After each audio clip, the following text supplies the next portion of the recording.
Agora é boa tarde mesmo. Boa tarde, gente. A gente já falou um pouquinho de manhã, né? Então vamos tentar continuar. Eu tinha feito uma folha de papel também com tudo escrito, mas eu sou péssimo, né? Acho que se eu fosse hoje, tivesse nas escolas aí de Fundamental 2, ensino médio, eu seria diagnosticado com TDAH, F, G.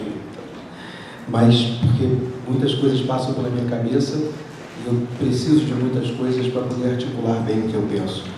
E aí eu fiz o meu textinho, né? Ficou até legal.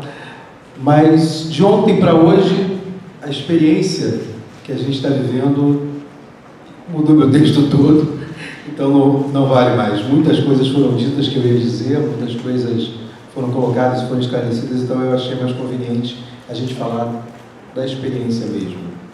E como a colocação daqui das colegas anteriores, eu sou pedagogo, né, de formação, como vocês já sabem, já foi falado na minha apresentação.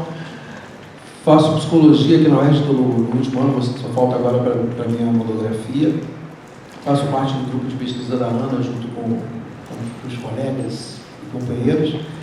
Mas também sou servidor da Universidade do Estado do Rio de Janeiro. Eu sou chefe de secretaria de comunidade acadêmica. E eu tenho muitos anos aqui. Tenho 26 anos agora na UERJ. Já estudei aqui em 2 cursos, então eu conheço praticamente todas as realidades daqui. Né? Já lecionei em cursos livres da universidade, então vi muitos alunos, muitas histórias, muitas características. Acho que o que me bota hoje sentado nessa mesa é a experiência que a gente tem vivido agora nos grupos de pesquisa, mas um pouco também da minha vivência na universidade, sobretudo no que tange a questão da morte pelo suicídio, das situações de luto, de conflito pessoal das diversas pessoas e agentes que participam aqui da nossa comunidade, e também de alguns trabalhos que a gente começou a fazer aí, justamente por essa questão do que é, de fato, prevenção. E como já foi falado aqui várias vezes, que falar do suicídio é prevenção, a gente descobriu o que se chama de pós-venção hoje, que é trabalhar com aqueles que sobreviveram, é uma questão extrema e necessária para a prevenção.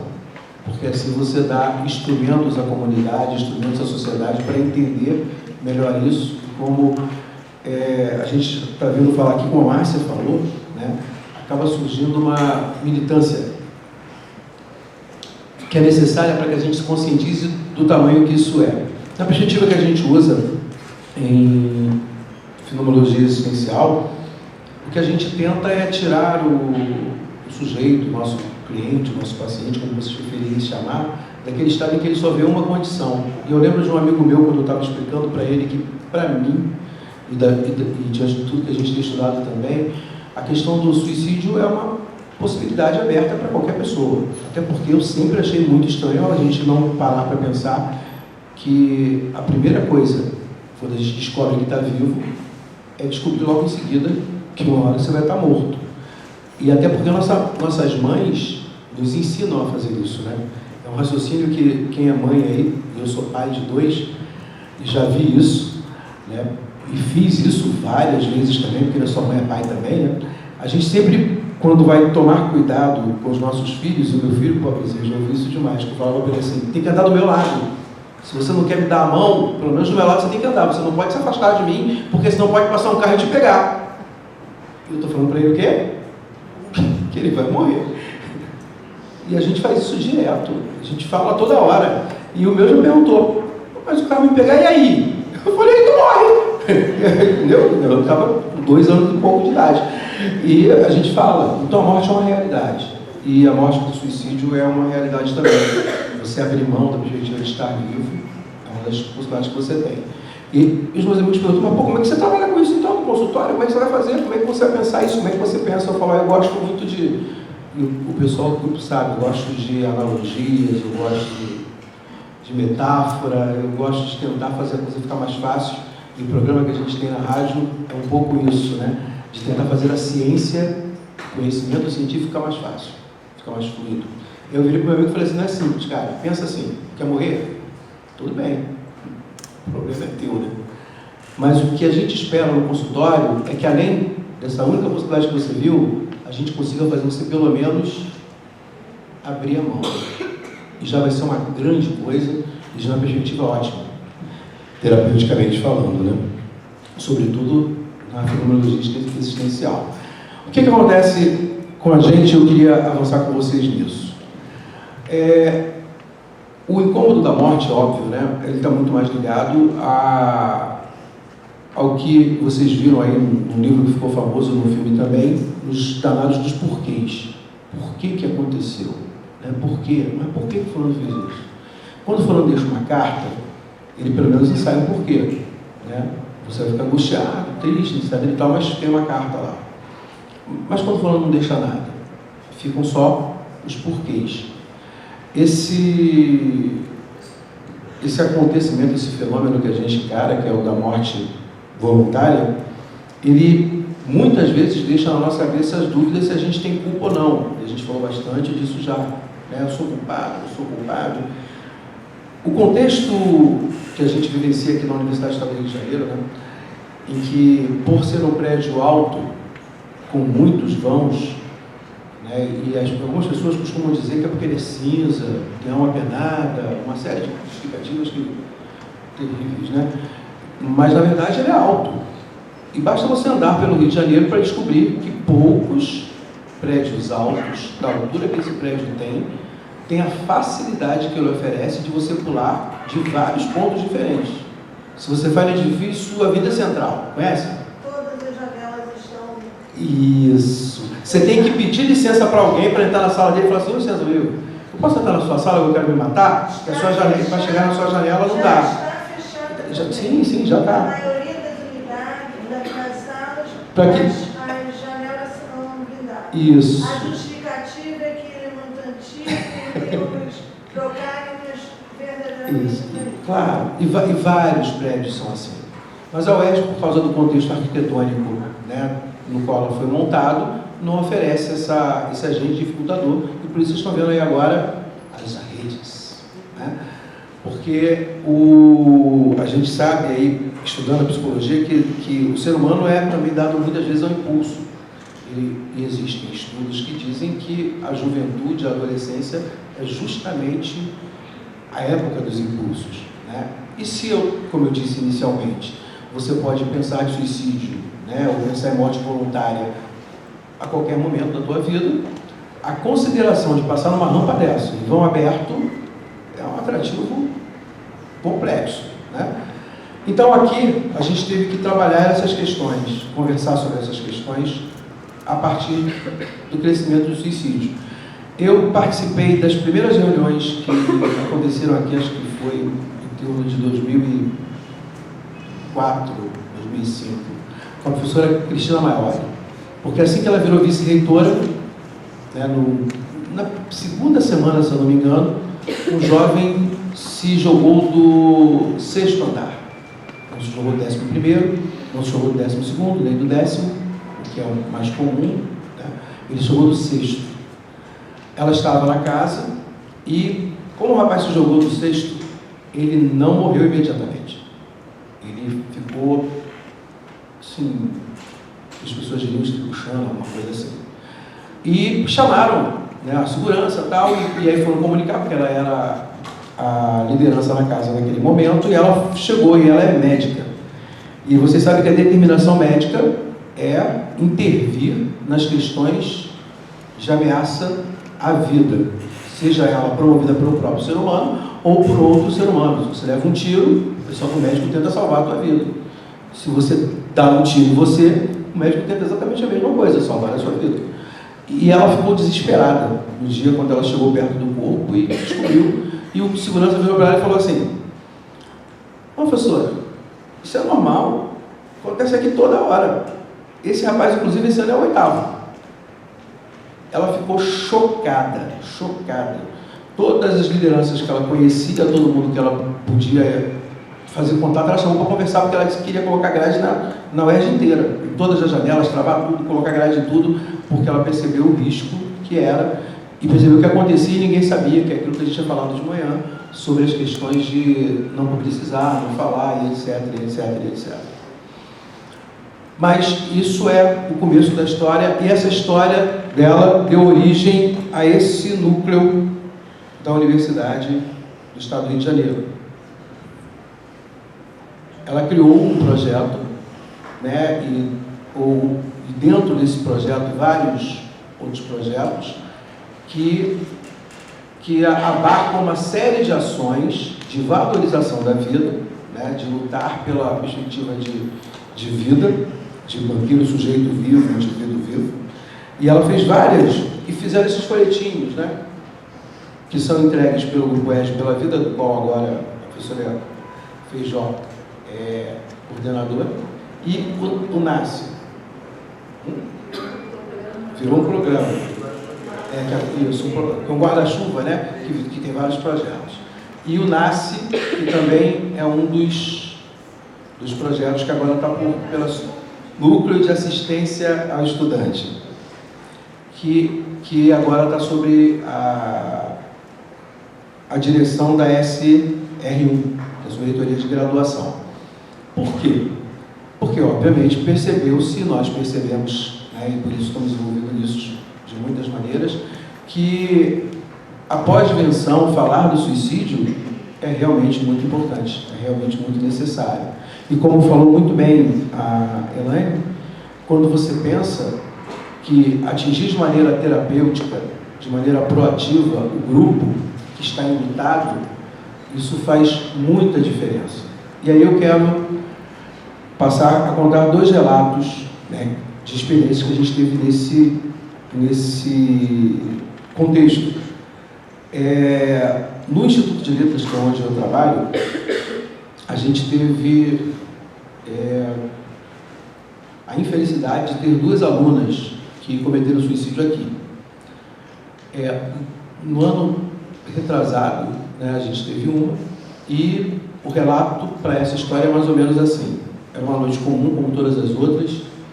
As pessoas estavam estudando nas suas salas. Essa menina também estudando, era uma menina que participava de grupo de iniciação científica, de iniciação à docência, estágios internos, era muito querida pelos colegas, tinha um astral legal, uma pessoa inteligente. E ela estava na sala de aula, assistindo a aula junto com os colegas dela, de maneira normal. No intervalo de uma aula para outra, eu tinha conversado normalmente com os colegas, esses são os relatos dos amigos, mas no meio da aula ela resolveu levantar, virou para o colega e falou assim: eu vou ali um instantinho, segura aí. E foi. Andou até a ponta do corredor e se atirou pela ponta do corredor. Ainda não havia mais redes também, né? E os colegas continuaram assistindo a aula. Porque, como já falei, os suicídios aqui geralmente não causam alarde, que as pessoas logo tem um grupo pronto para isso. Então, aquela noite transcorreu normalmente. O colega que tinha ficado com a bolsa dela, pegou a bolsa, deu uma esbravejada, falou para os caras: aí, deixa a bolsa aqui, né, pô, ideia, vou levar para casa, depois ela procura comigo, então eu trago depois para ela. Nem sei se tem alguma coisa importante aqui, mas ela me procura depois. E levou a bolsa dela para casa, porque ela não estava aqui. Na saída dessa menina, passando pelo corredor, ela passou na sala do pai dela, na porta da sala dele, porque ele também estuda aqui. E ninguém soube, nem ele. Mas ao procurar quem era a aluna, descobriram quem era a jovem, descobriram quem era o pai, e aí ligaram para esse colega que tinha levado a bolsa dela, porque tinha outros amigos que foram contatados também, para pedir os documentos dela que estavam na bolsa. Ele falou: mas por quê? Aí contaram para ele. Ele ficou apavorado, né? Ficou esparvalhado, aquela coisa toda. Para a turma inteira foi impactante. E aí nós estamos falando de um choque de luto que conseguiu atingir uma boa parte da unidade acadêmica. Porque envolvia os amigos que estavam na sala com ela e que, como vocês podem pensar, naturalmente ficaram perturbadíssimos porque não perceberam nada. E aí ficavam se culpando de como não perceberam nada, como ninguém viu nada, como ninguém pensou nisso. E essa situação perturbadora fez com que uma comoção tomasse conta da unidade acadêmica. E essa comoção fez com que a gente pedisse ajuda, né, ao grupo de estudos da psicologia. Nós tivemos a nossa primeira experiência dessa pós-venção diferenciada, que é fazer uma reunião e trabalhar com as pessoas que estão em situação de sobrevivência e luto extremo por causa da morte de um amigo, de um colega, de um familiar. E nessa experiência o Vitor estava também, né? Bernadette, você estava nesse dia? Também estava. E foi daí que a gente foi meio que aprendendo como lidar com isso e vendo a extensão do que isso traz. Foi uma noite que nós conseguimos reunir todo mundo, porque os professores estavam tentando fazer reuniões paralelas, porque eles diziam que aquilo tinha que ser falado. Nós temos alguns professores de literatura, teoria da literatura, e muitos, né? Muitos não, né? Alguns são inclusive psicanalistas, e tinham um pensamento muito próprio de como atuar, de como fazer aquela coisa toda, e queriam fazer alguma coisa, e vários achavam que processar pela palavra era importante e tal, mas a gente pensou que o importante era de fato tentar fazer isso de maneira estruturada e nos demorarmos mais sobre isso, pensarmos como fazer.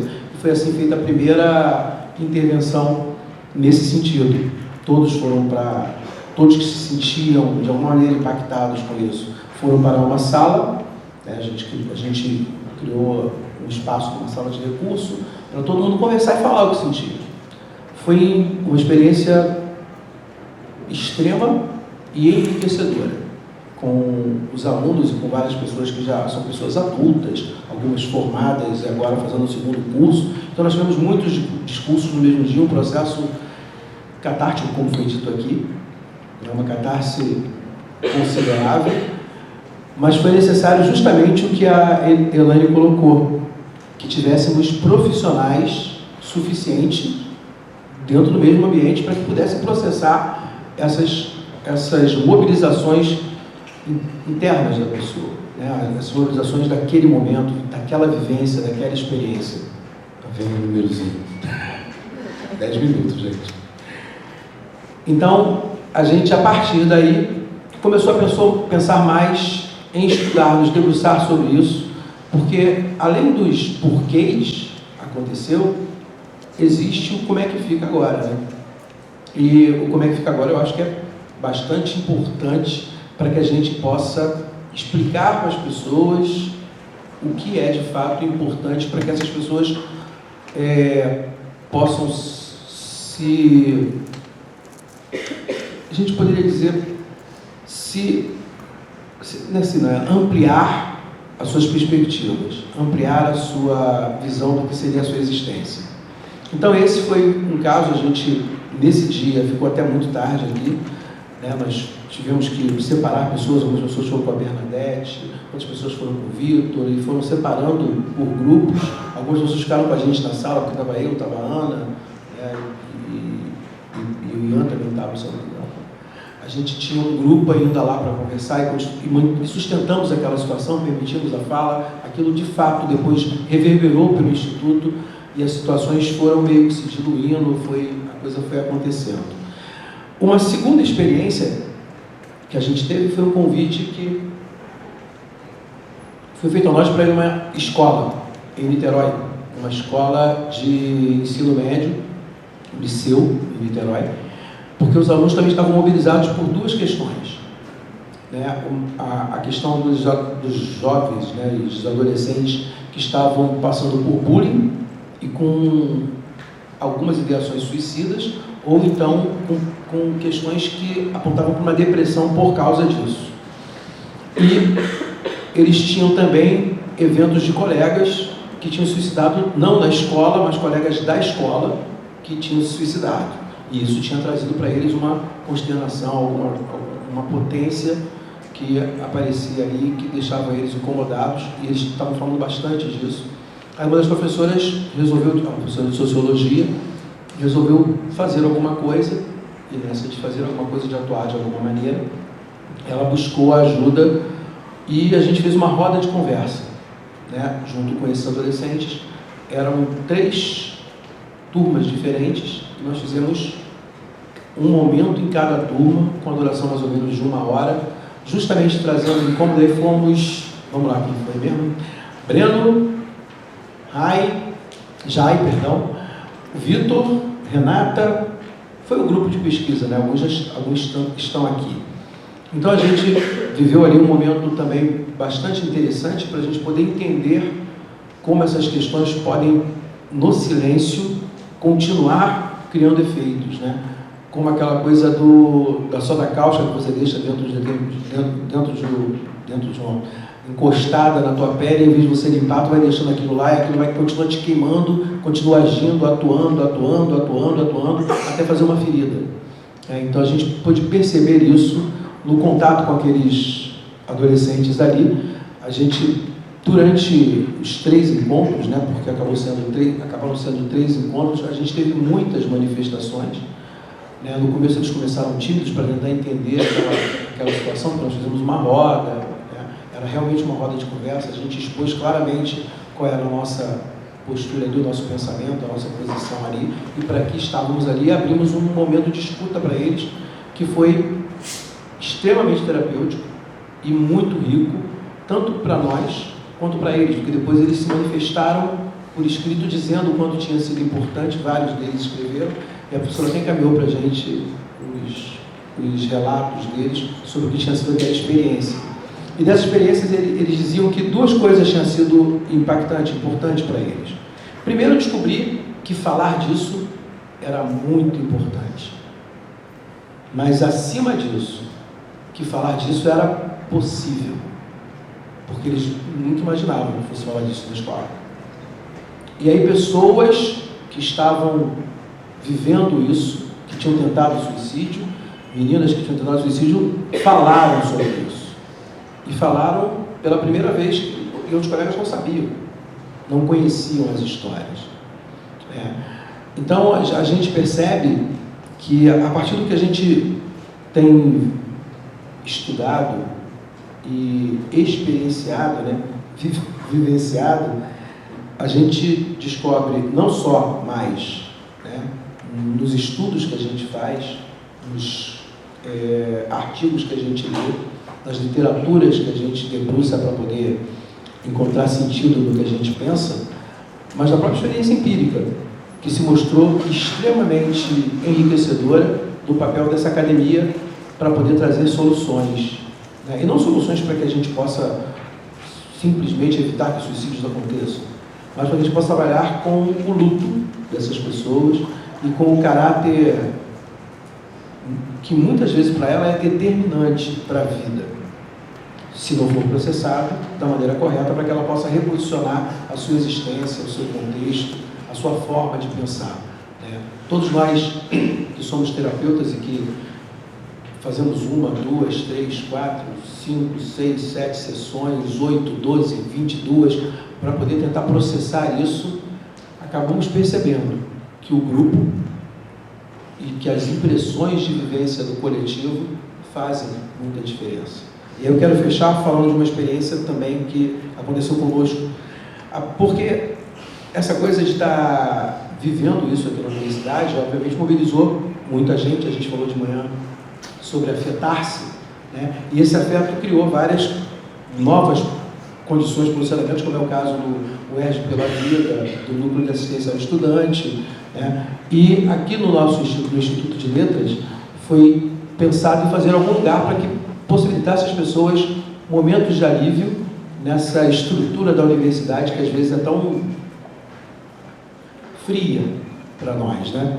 Porque muitas vezes cobra muito, você vive momentos de estresse muito alto, e isso sempre disposiciona a gente da nossa própria existência, né? A gente às vezes até esquece quem a gente é. E para isso a gente criou um espaço, que é uma sala onde as pessoas podem fazer o que elas quiserem: teatro, dança, reunião religiosa. E essa sala, inclusive, a gente acabou fornecendo um espaço para você viver, trabalhar com um dos processos deles, que eles chamam de GAS, Grupo de Apoio ao Sobrevivente de Suicídio, que que é justamente o que ela estava falando, que são as pessoas que estão nesse movimento de morreu e agora, que a Elaine colocou muito bem também, que são os sobreviventes, familiares, amigos, parentes, ou pessoas que tentaram e estão no que a gente chama de suicídio mal logrado. Não funcionou. Ele só perde alguma coisa, mas não perde a vida. E as pessoas também precisam, de alguma maneira, processar, falar aquilo. Né? Às vezes o palco da família não funciona como esse lugar de escuta, e essas reuniões servem a isso, e o CVV tem essa possibilidade, né? E a gente abraçou aí o apoio a eles, eles estão com uma posição nessa sala, que é um outro grupo de poder processar e trabalhar e ouvir esse espaço de luto. Era isso, tá? Obrigado por me ouvirem, obrigado pela presença de vocês, tá? Um abraço.